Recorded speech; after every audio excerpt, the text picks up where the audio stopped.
Okay ठीक है, मकसद तो बहरहाल इस ग्रुप का खात्मा है जैसे भी हो जाए, लेकिन ख्याल रखना ऐसा ना हो कि मैं अपनी खूबसूरत बीवी से ही हाथ धो बैठूं। हावर्ड ने कहा तो गोस्टी बेइख्तियार खिलखिलाकर हंस पड़ी। इमरान अपने फ्लैट में मौजूद था। उसके हाथ में एक रसाला था और वो उसे पढ़ने में मसरूफ था कि पास पड़े हुए फ़ोन की घंटी बज उठी तो इमरान ने हाथ बढ़ाकर रिसीवर उठा लिया। अली इमरान MSCDSC अक्सन बोल रहा हूँ। इमरान ने रसाले से नज़रें हटाए बगैर जवाब देते हुए कहा, ताहिर बोल रहा हूँ। इमरान साहब। दूसरी तरफ से ब्लैक ज़ीरो की आवाज़ सुनाई दी। वज़ू वाली तहारत या तयम्मुम वाली तहारत, किस तहारत की बात कर रहे हो? इमरान ने जवाब देते हुए कहा, तहारत नहीं ताहिर। दूसरी तरफ से कहा गया, एक ही बात है। वैसे रेलवे स्टेशनों पर लिखा होता है तहारत खाना और नीचे मर्द बना होता है, जबकि दूसरे दरवाजे पर तहारत खाना लगा होता है और नीचे एक औरत की तस्वीर बनी होती है, इसीलिए पूछना पड़ता है। इमरान ने कहा। तो ब्लैक ज़ीरो बेइख्तियार हंस पड़ा। जूलिया ने रिपोर्ट दी है, ताहिर ने कहा। ओ फिर तो वो खातून वाला तहारत खाना दुरुस्त जवाब हुआ। इमरान भला कहाँ आसानी से बाज आने वाला था। इमरान साहब, शेरटन होटल में दो सियाह आकर ठहरे हैं। उनमें एक मर्द है और दूसरी औरत है और सफदर का ख्याल है कि ये दोनों हमारे मतलूबा एजेंट हैं, ताहिर ने कहा। तो इमरान बेइख्तियार चौंक पड़ा। उसने रसाला बंद करके मेज़ पर रख दिया। शक की वजूहात क्या हैं? इमरान ने इस बार संजीदा लहजे में पूछा। गो वो दोनों मियाँ बीवी नहीं हैं, लेकिन वो एयरपोर्ट से इकट्ठे एक ही टैक्सी में होटल शेरटन में पहुंचे और वहाँ उनके कमरे पहले से बुक थे। कमरे भी इकट्ठे हैं। ये कमरे सिंगल बेडरूम है, लेकिन दरमियान में दरवाज़ा भी मौजूद है। इसके अलावा वो औरत अपने कमरे के बजाय मुस्तकिल तौर पर इस मर्द के कमरे में मौजूद है और वहाँ शराब भी सप्लाई की गई है और दोपहर का खाना भी।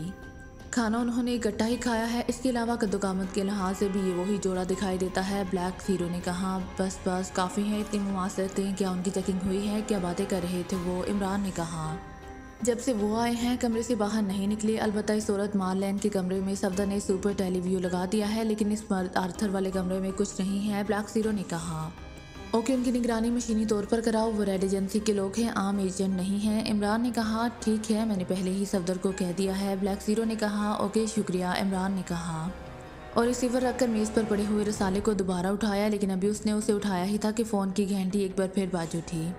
कमाल है, सबको सुलेमान के मार्केट जाने के वक्त का पता लग चुका है। सब इसी वक्त फ़ोन करते हैं, इमरान ने मुंह बनाते हुए कहा और एक बार फिर उसने रिसीवर उठा लिया। अली इमरान MSCDSC अक्सन बोल रहा हूँ। इमरान ने कहा। टाइगर बोल रहा हूँ बॉस। दूसरी तरफ से टाइगर की आवाज़ सुनाई दी। ओ क्या हुआ, कोई खास बात? इमरान ने चौंक कर पूछा।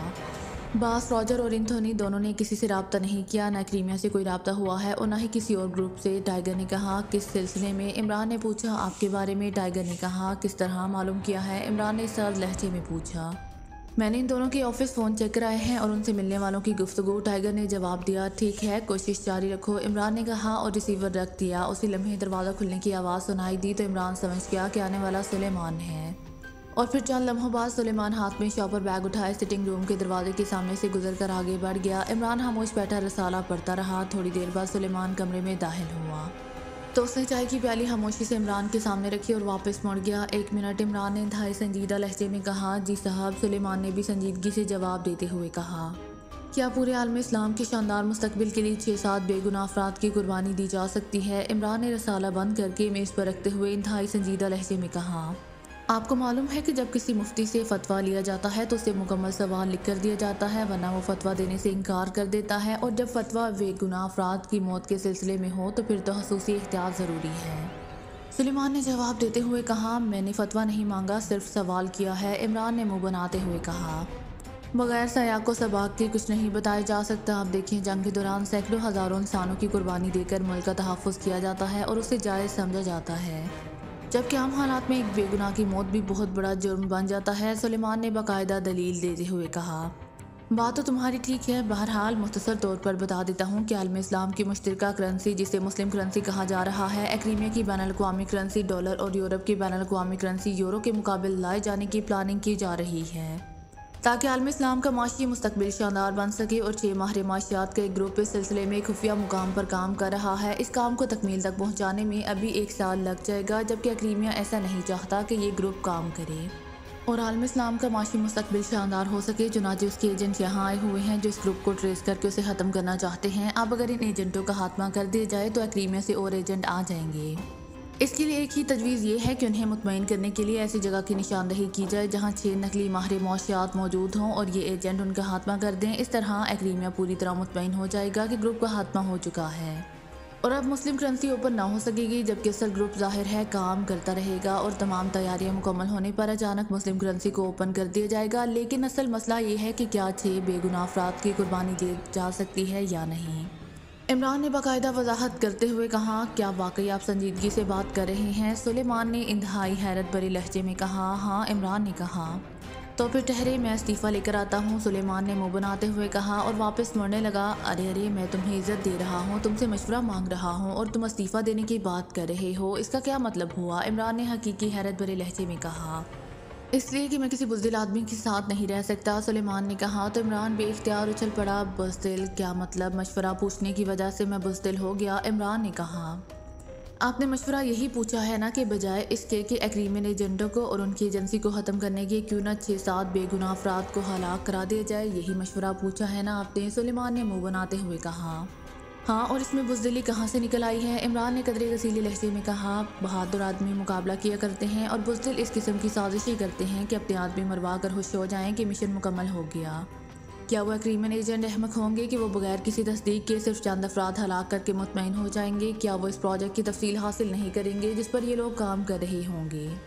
क्या वो ये नहीं सोच सकते कि मुस्लिम ममालिक के पास सिर्फ 6-7 ही माहिर मुआशात हैं और नहीं हैं जो इनकी जगह लेकर इस प्रोजेक्ट को मुकम्मल कर सकते हैं? सुलेमान ने पुरजोश लहजे में कहा, ओ बात तो तुम्हारी ठीक है, वाकई प्रोजेक्ट की बुनियाद तो बन चुकी है, अब तो सिर्फ इस पर मजीद काम करना है और ये काम बहरहाल माहिरीन मुआशियात ही कर सकते हैं। लेकिन फिर इन एजेंटों को कैसे रोका जाए? इमरान ने कहा, बड़ा आसान सा नुस्खा है, जो एजेंट यहाँ पहुँच चुके हैं उनका खात्मा कर दें और इसके साथ साथ मुस्लिम ममालिक की तरफ से सरकारी तौर पर यह ऐलान करा दें कि मुस्लिम करेंसी का आइडिया नाकाबिले अमल है। सुलेमान ने कहा, इस बात से सियासतदान तो शायद मुतमईन हो जाए, लेकिन एजेंसियां मुतमईन नहीं हुआ करती। इमरान ने कहा, ये रेड एजेंसी भी तो किसी के मातहत होगी? सुलेमान ने कहा, हाँ, जाहिर है वो चीफ सेक्रेटरी के मातहत है। इमरान ने कहा, तो चीफ सेक्रेटरी को मुतमईन करा दें, वो इस एजेंसी को खुद ही रोक देंगे। सुलेमान ने कहा, ओ हाँ, ऐसा हो सकता है, ठीक है, बेहद शुक्रिया, तुम वाकई अब इस्तीफ़ा दे सकते हो, कहो तो कागज़ और कलम पेश कर दूँ? इमरान ने मुस्कुराते हुए कहा, ये इस्तीफ़ा आपको नहीं अम्मा बी को पेश किया जाएगा। सुलेमान ने वापस मुड़ते हुए कहा, अरे अरे, वो क्यों? बावर्ची तुम मेरे हो और इस्तीफ़ा अम्मा बी को क्यों पेश करोगे? इमरान ने जानबूझकर हैरत भरे लहजे में कहा, हालांकि वो सुलेमान का मतलब अच्छी तरह समझता था, इसलिए कि चीफ सेक्रेटरी ही रेड एजेंसी को मजीद कार्रवाई से रोक सकता है। सुलेमान ने कहा और वापस मुड़ गया तो इमरान उसके गहरे और खूबसूरत जवाब पर बेख्तियार खिलखिलाकर हंस पड़ा। वो समझ गया था कि सुलेमान ने इसीलिए अम्मा बी को चीफ सेक्रेटरी कहा है क्योंकि वही इमरान को किसी बात से रोक सकती थी और कोई नहीं। उसने रिसीवर उठाया और नंबर डायल करने शुरू कर दिए। X2 रब्ता कायम होते ही दूसरी तरफ से ब्लैक ज़ीरो की आवाज़ सुनाई दी। इमरान बोल रहा हूँ ब्लैक ज़ीरो। इमरान ने कहा, ओ आप क्या फ्लैट से कॉल कर रहे हैं? दूसरी तरफ से ब्लैक ज़ीरो ने अपनी असल आवाज़ में कहा, हाँ, और सुनो, असल X2 का हुक्म है कि हमने रेड एजेंसी के एजेंटों का खात्मा करना है और फिर चीफ सेक्रेटरी अक्रीमा को मुतमईन करने के लिए आइंदा की कार्रवाई रुकवानी है। इमरान ने कहा, क्या मतलब? मैं समझा नहीं आपकी बात। कौन? असल X2? दूसरी तरफ से हैरत भरे लहजे में कहा तो इमरान ने सुलेमान से होने वाली गुफ्तगू दोहरा दी। वैसे बात तो ठीक है इमरान साहब, सुलेमान वाकई दूर अंदेश जहन का मालिक है। ब्लैक ज़ीरो ने कहा, लेकिन मसला तो ये है कि चीफ सेक्रेटरी को कैसे मुतमईन किया जाए कि मुस्लिम करेंसी का मसला ख़त्म हो गया है। इमरान ने कहा, आप ये काम सर सुल्तान के ज़िम्मे लगा दें, वो ऐसे कामों में माहिर हैं। ब्लैक ज़ीरो ने कहा, हाँ, उनसे बात की जा सकती है। ठीक है, ओके, अब रेड एजेंसी के इन एजेंटों को रेड करने का कोई प्लान बनाना पड़ेगा। इमरान ने कहा और रिसीवर रख दिया। इसके साथ ही इसने दोबारा रसाला उठाया ही था कि कॉल बेल बजने की आवाज़ सुनाई दी तो इमरान बेख्तियार चौंक पड़ा, क्योंकि इस वक्त किसी की आमद का उसे ख्याल तक ना गुजरा था। चंद लम्हों तक सुलेमान तेज तेज कदम उठाता राहदारी से गुजरकर बैरूनी दरवाजे की तरफ गया।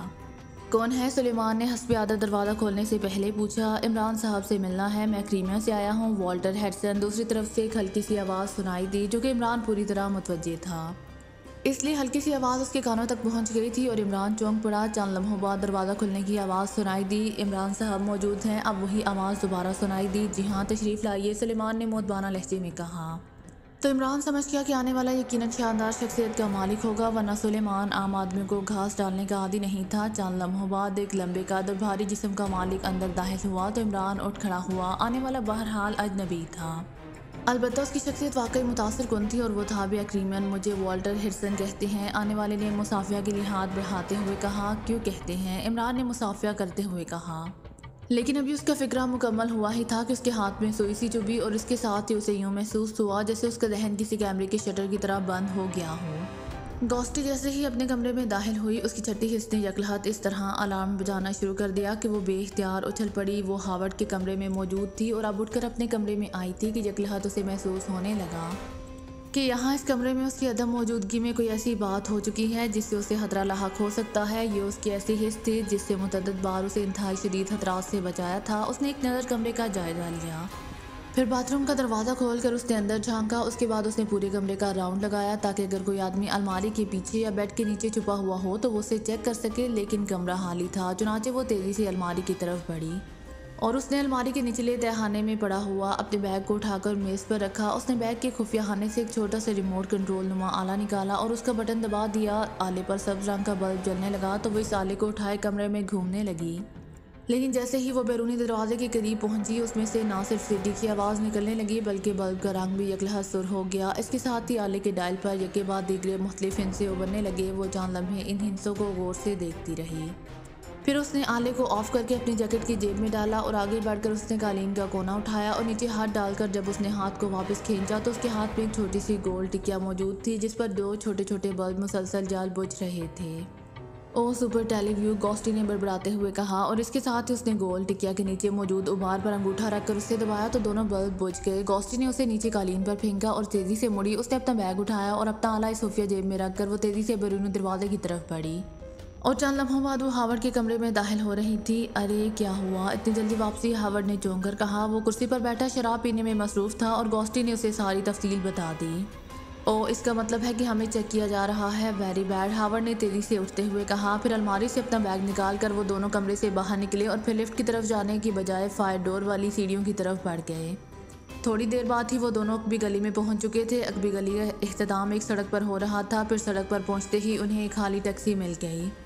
मेन मार्केट ले चलो, हावर्ड ने अकबी सीट पर बैठते हुए ड्राइवर से कहा। गॉस्टी भी उसके साथ बैठ गई थी। अब उसका चेहरा सता हुआ था। थोड़ी देर बाद टैक्सी ने उन्हें मार्केट ड्रॉप कर दिया। तुम सामने वाले रेस्टोरेंट में बैठो, मैं भी आ रहा हूँ, हावर्ड ने कहा तो गॉस्टी सर हिलाती हुई इस रेस्टोरेंट की तरफ बढ़ गई जबकि हावर्ड तेज़ी से आगे बढ़ गया। रेस्टोरेंट में ज़्यादा रश नहीं था। उसने वेटर को हॉट कॉफ़ी लाने का कह दिया। बैग उसने साथ ही रखा हुआ था। उसे मालूम था कि हावर्ड मेकअप का सामान और नए लिबास लेने गया होगा क्योंकि अब इन होलियों और लिबासों में रहने का मतलब था कि उन्हें फिर चेक कर लिया जाएगा।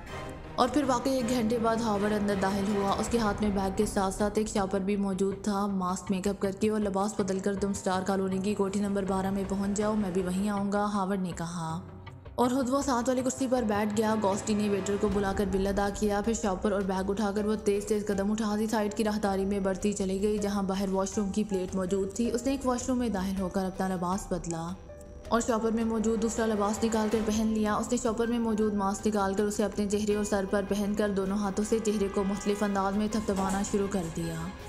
साथ साथ वो वॉशरूम के आईने में अपने आप को देख रही थी। चंद लम्हों बाद जब उसे इत्मीनान हो गया तो उसने अपना पुराना लिबास दोबारा इस शॉपर में डाला और फिर बैग और शॉपर उठाए वो वॉशरूम से बाहर आई और बड़े इत्मीनान भरे अंदाज में बैरूनी दरवाजे की तरफ बढ़ती चली गई।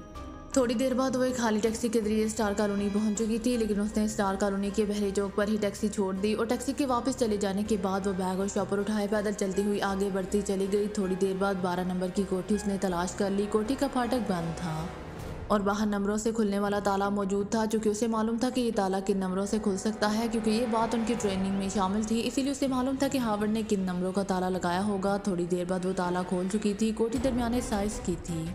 इसमें स्याह रंग की एक कार मौजूद थी। गॉस्टी ने पूरी कोठी चेक की और फिर वो सिटिंग रूम के अंदाज में सजे हुए कमरे में आकर बैठ गई। थोड़ी देर बाद उसे दरवाज़ा खुलने की आवाज़ सुनाई दी तो वो चौंक कर उठ खड़ी हुई। उसने दानिस्ता दरवाज़ा लॉक नहीं किया था। दरवाजे पर पहुंचकर उसने बाहर झांका तो उसके चेहरे पर इत्मीनान के तासुरात उभर आए क्योंकि आने वाला हावर्ड था। गो हावर्ड ने नया मेकअप किया हुआ था, लेकिन गॉस्टी ये मेकअप पहचानती थी।